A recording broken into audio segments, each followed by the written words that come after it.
नमस्कार, मैं पंकज प्रसून। दोस्तों, राहुल गांधी प्रकरण में एक बात आपने गौर किया? राहुल गांधी को सूरत की कोर्ट ने सजा सुनाई। उसके बाद 24 घंटे बाद लोकसभा से उनका निलंबन हुआ। कांग्रेस के पास पूरे 24 घंटे का वक्त था। वो चाहते तो ऊपरी अदालत में जाकर अपील कर सकते थे।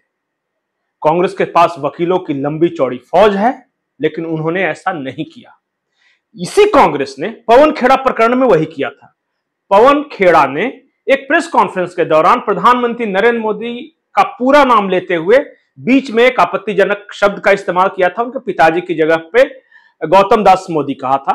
इस प्रकरण यह भी मानहानि का ही मामला था।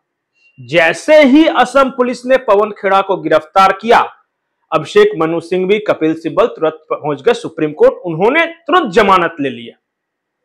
राहुल गांधी वाले मामले में भी यही हो सकता था। यह भी मानहानि से जुड़ा हुआ मामला था, लेकिन 24 घंटे तक कांग्रेस के रणनीतिकार बैठे रहे। वह इंतजार करते रहे कि लोकसभा से निलंबन का, बर्खास्तगी का वो लेटर इशू हो। और जैसे ही वो चिट्ठी बाहर आई, अचानक आपने देखा होगा कि दुनिया भर की मीडिया में वो चिट्ठी छा गई। हेडलाइंस बने। हेडलाइंस का सार यह था कि भारत में लोकतंत्र खत्म हो रहा है। जो विपक्ष की जो आवाजें हैं वो दबाने की कोशिश की जा रही है। दरअसल पूरी रणनीति ही यही थी। कांग्रेस चाहती ही नहीं थी कि राहुल गांधी ऊपरी अदालत में जाकर अपील करें और उनका किसी तरह उनका सजा कम हो या उनका निलंबन कम हो। यह एक रणनीति के तहत सारा काम हो रहा है। दुनिया भर में विपक्ष, खासकर कांग्रेस द्वारा भारत की ऐसी छवि बनाने की कोशिश की जा रही है कि जिससे पश्चिमी देश, पश्चिमी यूरोप और अमेरिका के लोगों को लगे कि भारत में लोकतंत्र खतरे में है। यहां सरकार के खिलाफ कोई नहीं बोल सकता, यहां तानाशाही चल रही है। अब आप बोलेंगे कि कांग्रेस को इसमें क्या फायदा है? फायदा है। फायदा यह कि जब से रूस यूक्रेन वार शुरू हुआ है, भारत की मोदी सरकार ने रूस से कच्चा तेल आयात करना शुरू किया। भारत रूस के रिश्तों में नए सिरे से गर्माहट आई। पश्चिमी देश और खासकर अमेरिका इससे खुश नहीं थे। अमेरिका चाहता था कि भारत रूस के साथ कच्चा तेल न ले, उससे संबंध अपना विच्छेद करके हमारे साथ आए। मोदी सरकार ने ऐसा नहीं किया। अमेरिका और पश्चिमी यूरोप के देश नाराज हुए।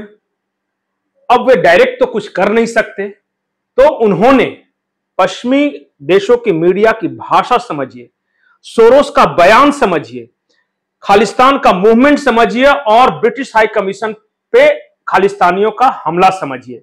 सबके तार एक ही तरह जुड़े हुए हैं। किसी तरह भारत की सरकार को बदनाम करना है और एक टूलकिट है जो कि काम कर रहा है। सबसे पहले इस बात को भांपा यहां के छोटे मोटे यूट्यूबरों ने। आपको पता होगा, कई पत्रकार अपना अपना चैनल छोड़कर यूट्यूबर बन गए।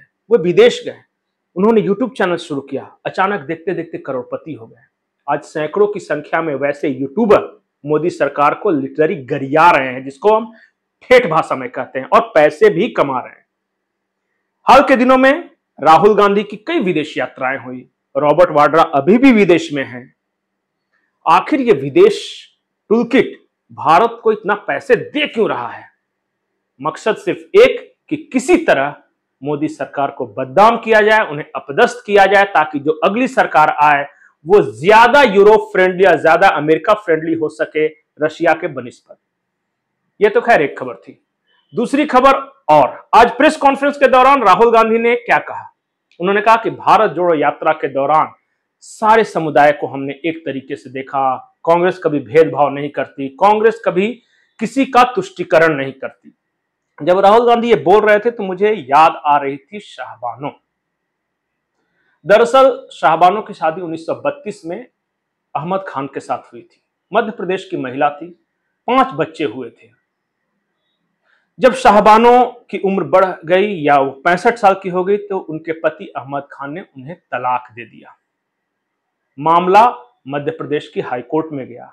हाईकोर्ट ने सीआरपीसी संख्या 125 के तहत यह फैसला सुनाया कि इस उम्र में बेचारी बुजुर्ग शाहबानो कहां जाएगी, इसलिए पति हर महीने उन्हें रहने के लिए गुजारा भत्ता देगा और साथ में इंदौर का एक मकान था, उसमें आधी प्रॉपर्टी मिलेगी। अब मध्य प्रदेश हाईकोर्ट के इस फैसले के खिलाफ All India Muslim Personal Law Board गोलबंद हो गया। उन्होंने विरोध किया। उन्होंने कहा कि शरीयत में हस्तक्षेप करने वाला हाईकोर्ट कौन होता है। मामला सुप्रीम कोर्ट तक गया। अभी जो चीफ जस्टिस हैं चंद्रचूड़ साहब, इनके पिताजी वाई वाई चंद्रचूड़ उस वक्त चीफ जस्टिस हुआ करते थे, उनकी बेंच में ये गया। उन्होंने मध्य प्रदेश हाईकोर्ट के फैसले को अपहेड़ रखा, मतलब बरकरार रखा।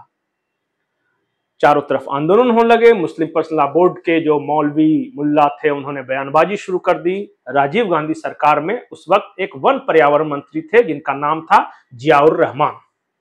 उन्होंने राजीव गांधी को कहा कि मुसलमान नाराज हो जाएंगे आपसे, वोट नहीं देंगे, आप कुछ कीजिए। सुप्रीम कोर्ट के फैसले को संविधान संशोधन के द्वारा पलट दिया गया। मुसलमान खुश, लेकिन अब हिंदू नाराज। हिंदुओं को खुश करने के लिए उस वक्त एकमात्र चैनल हुआ करता था दूरदर्शन, उस पर रामायण का टेलीकास्ट कराया गया और लाइव टेलीकास्ट किया गया राजीव गांधी का अयोध्या यात्रा। वो हेलीकॉप्टर से कैसे उड़ते हैं, पल पल की जानकारी दी जा रही थी। वहां एक पुराना विवादित ढांचा था, आजादी के पहले से केस चला रहा था, किसी को याद भी नहीं था। दूरदर्शन पे लाइव टेलीकास्ट कर राजीव गांधी ने उस बाबरी मस्जिद राम जन्मभूमि के ताले खुलवाए। नया विवाद वहां से शुरू हुआ। इस देश में विवाद को पाला भी, उसे खड़ा भी किया और सॉल्व भी नहीं होने दिया। यह है इस देश का इतिहास। राहुल गांधी को वो सारी बातें जरूर याद रखनी चाहिए। नमस्कार।